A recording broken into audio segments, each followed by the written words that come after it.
Ukraine ಮೇಲೆ ರಷ್ಯಾದ ಕ್ಷಿಪಣಿ, 16 ಮಂದಿ ಸಾವು, 100ಕ್ಕೂ ಹೆಚ್ಚು ಜನರಿಗೆ ಗಾಯ. ಬನ್ನಿ ಈ ವಿಡಿಯೋನಲ್ಲಿ ಸಂಪೂರ್ಣ ಮಾಹಿತಿ ತಿಳಿಯೋಣ. ಉಕ್ರೇನ್ ಮೇಲೆ ರಷ್ಯಾ ತನ್ನ ವಾಯುದಾಳಿಯನ್ನು ತೀವ್ರಗೊಳಿಸಿದ್ದು, ಕಳೆದ ರಾತ್ರಿ ನಡೆಸಿದ ಭೀಕರ ಕ್ಷಿಪಣಿ ಮತ್ತು ಡ್ರೋನ್ ದಾಳಿಯಲ್ಲಿ ಕನಿಷ್ಠ 16 ಜನರು ಸಾವನ್ನಪ್ಪಿದ್ದಾರೆ.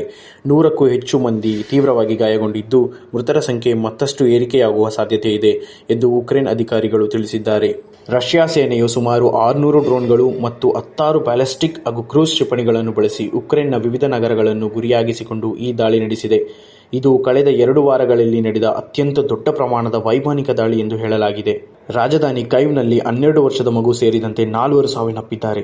ಇಲ್ಲಿನ ವಸತಿ ಸಮುಚ್ಚಯಗಳ ಮೇಲೆ ಕ್ಷಿಪಣಿ ಬಿದ್ದ ಪರಿಣಾಮ ಕಟ್ಟಡಗಳು ಧ್ವಂಸವಾಗಿದ್ದು, ಭಾರೀ ಬೆಂಕಿ ಕಾಣಿಸಿಕೊಂಡಿದೆ. ಬಂದರು ನಗರಿ ಒಡೆಸ್ಸಾದಲ್ಲಿ ಅತಿ ಹೆಚ್ಚು ಸಾವು-ನೋವು ಸಂಭವಿಸಿದ್ದು, ಕನಿಷ್ಠ 9 ಜನರು ಬಲಿಯಾಗಿದ್ದಾರೆ. ಇಲ್ಲಿನ ಎತ್ತರದ ವಸತಿ ಕಟ್ಟಡವೊಂದು ದಾಳಿಗೆ ತುತ್ತಾಗಿದೆ. ಡಿಪ್ರೋ ಪ್ರಾಂತ್ಯದಲ್ಲಿ 3 ಮಹಿಳೆಯರು ಸಾವನ್ನಪ್ಪಿದ್ದು, ಹಲವಾರು ಗಾಯಗೊಂಡಿದ್ದಾರೆ.